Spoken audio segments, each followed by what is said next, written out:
कार्यक्रम संपण्याच्या बेतात असताना तिला फुलाचा सुंदर गुच्छ देऊन तो शांतपणे परत यायचा. सुरुवातीला मोनिकाने त्याच्याकडे लक्ष दिले नाही, पण जेव्हा तो त्याच्या प्रत्येक कार्यक्रमाला येऊ लागला, तेव्हा तिच्या मनात त्या तरुणाबद्दल एक कुतूहल निर्माण झाले की तो कोण आहे. तर मित्रांनो, कथेमध्ये पुढे जाण्याच्या आधी तुम्हाला एक कळकळीची विनंती करत आहे. कमेंट बॉक्समध्ये मी माझ्या दुसऱ्या चॅनलची लिंक दिलेली आहे. तर प्लीज तिथे जाऊन सबस्क्राईब करा. तर मोनिका एक कुशल नृत्यांगना होती. बॉसच्या ऑर्केस्ट्रा ग्रुप सोबत तिचा रोज वेगवेगळ्या शहरात कार्यक्रम असे. एखादा पिक्चरच्या नायिकेप्रमाणे अतिशय सुंदर चेहरा असलेली गोरीपान देखणी मोनिका जेव्हा स्टेजवर नाचायची, तेव्हा अनेक लोकांची हृदये धडधडायची. तिच्या शरीराची लवचिकता, तिच्या कातील अदा आणि तिच्या ओठावरचे हसू याने हजारो लोकांना वेड लावले होते. पण वरवर दिसणाऱ्या तिच्या हसऱ्या, मोहक आणि मादक चेहऱ्यामागे खूप दुःख लपलेले होते. मोनिका अवघी 15 वर्षाची असताना तिच्या आईबाबांनी अवघ्या 10,000 रुपयांसाठी तिला या ऑर्केस्ट्रा ग्रुपच्या मालकाला समीरला विकले होते. मग नृत्यातील प्रावीण्य हाच तिच्यासाठी शाप ठरला. पण मोनिकाने यावर आक्षेप घेतला असता समीरने तिला हवं तेव्हा आई वडिलांना भेटायला जाता येईल असे आश्वासन दिले होतं. मोनिकाला ऑर्केस्ट्रा ग्रुपमध्ये सामील होऊन जवळपास 1 वर्ष झाले होते. दरम्यान तिने अनेक ठिकाणी आपले कार्यक्रम दिले होते. तिला पैसाही चांगला मिळाला, पण समीरने आपले वचन पाळले नाही. ना तिचे आई बाबा तिला भेटायला आले, ना समीरने तिला कधी तिच्या घरी आई बाबांना भेटायला जाऊ दिले. या उलट त्याने वारंवार तिच्यावर शारीरिक अत्याचार केले. थोड्या दिवसांनी तिला समीरचे मन भरले तेव्हा त्याने तिला दुसऱ्या ऑर्केस्ट्रा ग्रुपला विकून टाकले. यानंतर मोनिकाची पुन्हा पुन्हा विक्री झाली. प्रत्येक वेळेला तिच्या कलेसोबत तिचे शरीरही विकले गेले. पण मोनिका तक्रार कोणाकडे करणार, तेही अशा परिस्थितीत जेव्हा तिच्या जन्मदात्या आईवडिलांनीच तिला या नरकात ढकलले होते. मोनिका ही या आयुष्याला आता सरावली होती. जेव्हा तो तरुण तिच्या आयुष्यात आला, तेव्हा मोनिका दलदलीत अडकलेली, असहाय्य आणि भावनाहीन जीवन जगत होती. पण त्या तरुणाच्या एंट्रीने तिच्या आयुष्यात खळबळ उडवून दिली होती. मोनिकाने आता ठरवलं होतं की त्याला आता थेटच भेटायचे आणि विचारायचे की तो तिच्या का मागे लागला आहे. तिचा दुसऱ्या दिवशी कार्यक्रम होता. तो तरुण उद्याही येणार याची तिला खात्री होती. दुसऱ्या दिवशी प्रमाणे तो तरुण तिच्या कार्यक्रमाला आला होता. कार्यक्रम संपल्यावर तो नेहमीप्रमाणे तिला बुके द्यायला आला. बुके देऊन तो परत वळणार इतक्यात मोनिकाने त्याला थांबवले आणि विचारले, गेल्या जवळपास 6 महिन्यापासून तू माझ्या प्रत्येक कार्यक्रमाला हजेरी लावतोस, मला बुके देतोस, पण काही न बोलता तसंच परत जातोस. असे का बरं? तुला माझ्याशी काहीच बोलायचे नाही का? कारण मला तू आवडतेस, तो गंभीर आवाजात म्हणाला. असे सांगणारे गुपजन आहेत. असे बरेच लोक येतात, त्यांना मी आवडते, माझ्यावर त्यांचे प्रेम आहे असे सांगून सगळेजण मला मजा मारून झाली की आयुष्यातून निघून जातात. हे सगळे फक्त आकर्षण असते, अल्पकाळाची मजा असते, जी काळाच्या ओघात मावळते. मोनिका नाराजीच्या सुरात म्हणाली, नाही, तसं नाहीये. माझे तुझ्यावर मनापासून खरे खरे प्रेम आहे आणि मला तुझ्याशी लग्न करायचे आहे. तुला माझ्या आयुष्याचा हिस्सा बनायचे आहे. तो तरुण काकुळतीला येऊन म्हणाला. हे शक्य नाही, मोनिकाने त्याला निक्षून सांगितले. का? कारण मी ज्या लोकांसोबत काम करतो त्यांना मी सोडून जाणे परवडणार नाही. मोनिकाने सत्य सांगितले. प्रश्न लोकांना काय हवे आहे हा नाही, प्रश्न आहे तुला काय हवंय. त्या तरुण बोलाला म्हणजे मोनिकाने न कळून विचारले, मी तुला नंतर सांगेन, पण त्याआधी तू मला सांग की तू तुझ्या सध्याच्या आयुष्यात खुश आहेस का? त्या तरुणाने विचारले. मोनिकाला त्याच्या प्रश्नाचे उत्तर देता आले नाही. ती थोडा वेळ त्याच्याकडे स्तब्धपणे पाहत राहिली. मग म्हणाली, मी नाही म्हटलं तर मग मी म्हणेन की तू हे म्हणले. जीवन सोडून दे. तो तरुण बोलला. आणि काय करू? काय खाऊ? कसे जगू? मला दुसरे तर काहीच येत नाही. या ऑर्केस्ट्रापायी माझे शिक्षणही पूर्ण झाले नाही. मोनिका असहाय्य होऊन म्हणाली, तुला काही उद्योगधंदा करायची गरजच नाही. तू फक्त माझ्याशी लग्न कर. तुला मी माझी राणी बनवून ठेवीन. आयुष्यभर तुझी काळजी घेईन. तो तरुण बोलला. तू भावनेच्या भरात हे बोलत आहे. तुझा हा प्रस्ताव मी स्वीकारू शकत नाही. मोनिका आपल्या खुर्चीवरून उठत म्हणाली, तसं नाहीये. तो म्हणाला, आणि बाय बाय द वे, माझे नाव रोहित आणि माझे तुझ्यावर खरोखर प्रेम आहे. मी एक ना एक दिवस तुला ते सिद्ध करून दाखवेन. एवढा बोलून तो उठला आणि निघून गेला. यानंतरही प्रत्येक कार्यक्रमाला रोहित मोनिकाला भेटत राहिला. जेव्हा जेव्हा तो तिला भेटायचा, तेव्हा तिला परत परत लग्नासाठी प्रपोज करायचा.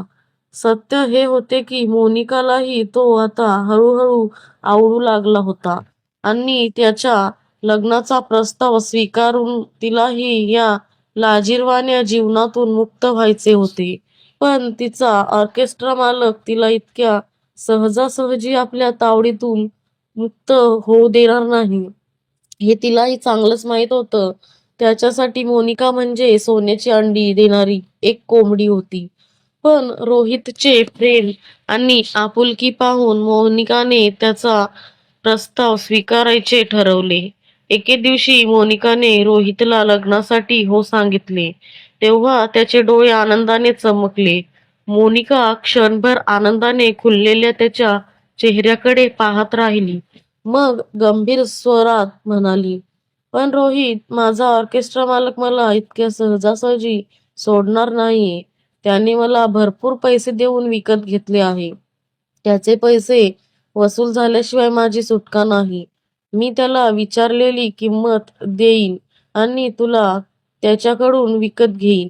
रोहित क्षणाचाही विलंब न लावता म्हणाला, ठीक आहे, बोलून बघ. कदाचित तो हो म्हणेल. मोनिका म्हणाली. दुसऱ्याच दिवशी रोहित मोनिकाला सोबत घेऊन ऑर्केस्ट्रा मालकाला भेटला आणि त्याला सांगितले की त्याला कोणत्याही किमतीत मोनिकाला त्याच्याकडून विकत घ्यायचे आहे. कोणत्याही किमतीत. ऑर्केस्ट्रा मालक किमतीत या शब्दावर भर देत म्हणाला, हो, कोणत्याही किमतीत. रोहित निक्षून म्हणाला, 25 लाख. ऑर्केस्ट्रा मालक मोनिकाकडे पाहत म्हणाला, मला मान्य आहे. रोहित एक क्षणही वाया न घालवता म्हणाला. ऑर्केस्ट्रा मालकाला हवी ती किंमत देऊन रोहितने मोनिकाला त्याच्या आलिशान घरात आणले. एवढे मोठे घर आणि त्याची सजावट पाहून मोनिका आश्चर्यचकित झाली. तिने विचारले, रोहित, हे घर तुझे आहे का? तर मित्रांनो, या कथेमध्ये पुढे जाण्याच्या आधी कमेंट बॉक्समध्ये जी लिंक आहे त्या लिंकवर क्लिक करून माझ्या दुसऱ्या चॅनलला देखील सबस्क्राईब करा. रोहित उत्तर देतो, हो. रोहित तिच्या सुंदर चेहऱ्याकडे प्रेमाने बघत म्हणाला, आणि आता तुझेही मोनिकाच्या या सगळ्यांवर विश्वासच बसत नव्हता. ती भावडेपणे म्हणाली, रोहित, माझा विश्वासच बसत नाहीये की हे सगळं खरंच माझ्या आयुष्यात होतोय. असे वाटते की हे सगळे स्वप्नातच घडते आहे. स्वप्न नाही, हे सारे सत्य आहे. रोहित तिला मिठीत घेत म्हणाला, आपण उद्याच लग्न करू. मग दुसऱ्याच दिवशी रोहितने मोनिकासोबत लग्न केले. रोहितला आई बाबा नव्हते. ते दोघेही कोविडमध्ये वारले होते. आणि मग त्याच्यानंतर त्यांची गडगंज संपत्ती आणि बिझनेस रोहितच्या नावे झाला होता. रोहितचेही तिच्यावर मनापासून प्रेम होते. मोनिकाला वाटले की रोहितसारखा मुलगा तिला शोधूनही सापडला नसता. त्याच्यामुळे जगातील सर्व सुख तिच्यापुढे आता हात जोडून उभी होती. अशाच आनंदात 3 महिने गेले. एके दिवशी रोहित ऑफिसमधून घरी आला आणि चिंताग्रस्त होऊन हॉलमध्ये बसला होता. त्याला असे बसलेले बघून मोनिकाने विचारले, काय झाले रोहित? काही प्रॉब्लेम आहे का? रोहित म्हणाला, हो ग, प्रॉब्लेम तर आहे आणि तूच मला ह्यातून बाहेर काढू शकतेस. पण जाऊ दे, तू नकोस या भानगडीत पडूस. मी बघून घेईन काय करायचं ते. मोनिका म्हणाली, अरे असे का म्हणतोस? मी तुझी अर्धांगिनी आहे. तुझा प्रॉब्लेम तो माझा प्रॉब्लेम. आणि माझ्यामुळे जर काही प्रॉब्लेम सॉल्व्ह होऊ शकतं तर तो मी नक्कीच करणार. सांग बरं काय झाले ते. अगं राणी, मी तुला कधी बोललो नाही, पण आईबाबांच्या मृत्यूनंतर बिझनेस खूप घाट्यात चालला आहे. आज 2 वर्षानंतर 1 करोडची मोठी ऑफर आली आहे.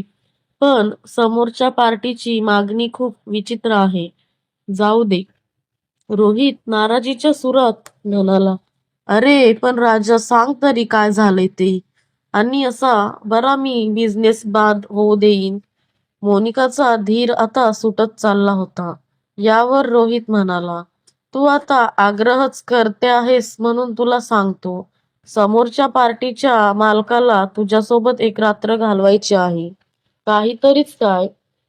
डोकं बिकं फिरले की काय? अरे तुझी लग्नाची बायको आहे मी. अंगावर पाल पडल्यासारखी मोनिका ओरडली. तू माझी बायको आहेस म्हणूनच मी तुला हे सांगत नव्हतो. तुला म्हटले होते ना की ह्यात तू पडू नकोस म्हणून. मी उद्याच त्यांना नाही म्हणून सांगतो. जाऊ दे ऑर्डर गेली तर. जास्तीत जास्त काय तर माझा बिझनेस बंद होईल. होऊ देत असे म्हणून रोहित डोकं पकडून बसला. मोनिकाच्या जीवाची आता घालमेल सुरू झाली. तिला रोहितला असे अडचणीत सापडलेले बघवेना. ते देखील त्याच्या बाजूला बराच वेळ विचार करत बसली.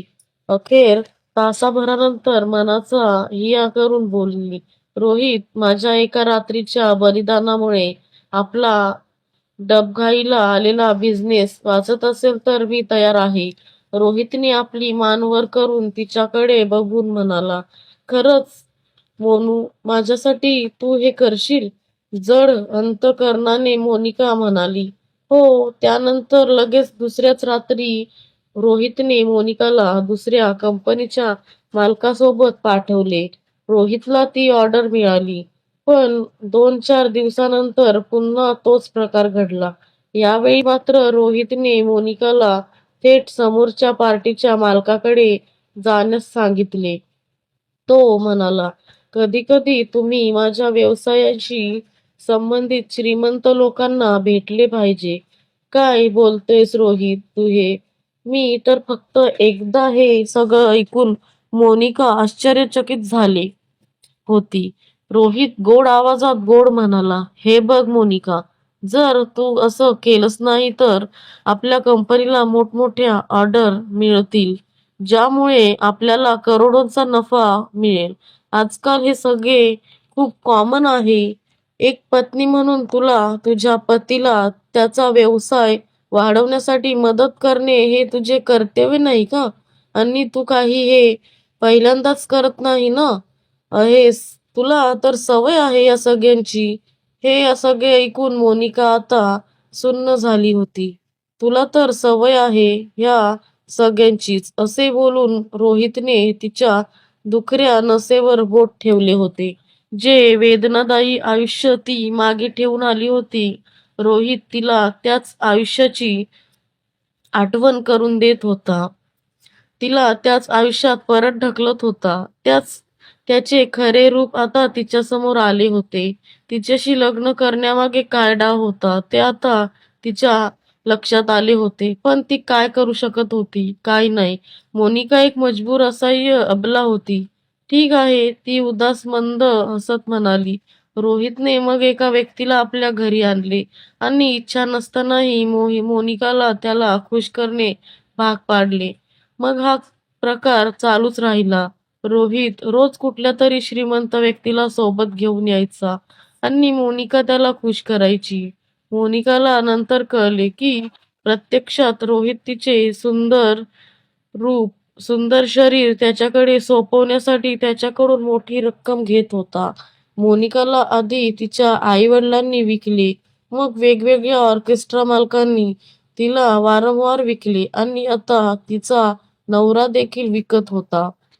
पण आता ती काही करू शकत नव्हती. त्यात एके दिवशी तिला माहीत पडले की ती प्रेग्नेंट आहे. मोनिकाने फार खुश होऊन ही गोष्ट रोहितला सांगितली. तिला वाटले की बाळाची गोष्ट ऐकल्यावर तरी रोहित हा सारा खेळ थांबवेल. पण तो म्हणाला, मोनिका, काय घाई आहे ग बाळाची? अजून थोडे दिवस आपण मजा करूयात. आणि काय माहिती ग हे बाळ कुणाचे आहे? आपण तुझे अबॉर्शन करूयात. अबॉर्शन हा शब्द ऐकताच मोनिकाच्या अंगाला दरदरून घाम फुटला. तिने बाळासाठी रोहितला खूप विनवण्या केल्या, पण त्याचा काहीही फायदा झाला नाही. रोहितने तिच्या मनाविरुद्ध तिला डॉक्टरकडे नेऊन तिचे अबॉर्शन केले. मोनिकाला असे वाटले की तिचे काळीजच कुणीतरी काढून नेले. अबॉर्शनची प्रोसिजर झाल्यावर ते दोघे जेव्हा घरी आले, तेव्हा रोहित तिला म्हणाला, तू आता 2 दिवस आराम कर. आज रात्री मला एका पार्टीला जायचे आहे. मी उद्या सकाळीच येईन घरी. आता मग तो रात्रीच पार्टीला निघून गेला. पण मोनिकाचे त्याच्याकडे अजिबात लक्षच नव्हते. ती आता एखाद्या निर्जीव बाहुलीसारखी झाली होती. रात्र उलटली. सकाळी रोहित पार्टीहून घरी आला. बेडरूमवरचा दरवाजा आतून बंद होता. त्याने बराच वेळ दार ठोठावले, पण आतून मोनिकाचा काहीच प्रतिसाद नव्हता. शेवटी रोहित नोकराच्या मदतीने दरवाजा तोडून आत आला. मोनिका अस्ताव्यस्त अवस्थेत पडली होती. तिची डाव्या हातची नस कापून तिने प्रयत्न केला होता. आता मोनिका तिच्या बाळापाठोपाठ त्याचा शोध घेण्यासाठी अनंताच्या प्रवासाला निघून गेली होती. तिचे निष्प्राण शरीर बेडवर पडले होते, पण जणू रोहितला विचारत होते, आता कुणाला विकशील मला? तर मित्रांनो, तुम्हाला ही कथा कशी वाटली ते कमेंट बॉक्समध्ये नक्की कळवा. अशाच छान छान कथा ऐकण्यासाठी माझ्या दुसऱ्या चॅनेलला देखील सबस्क्राईब करा. धन्यवाद. तुमचा एक सबस्क्राईब खूप मदत करू शकतो.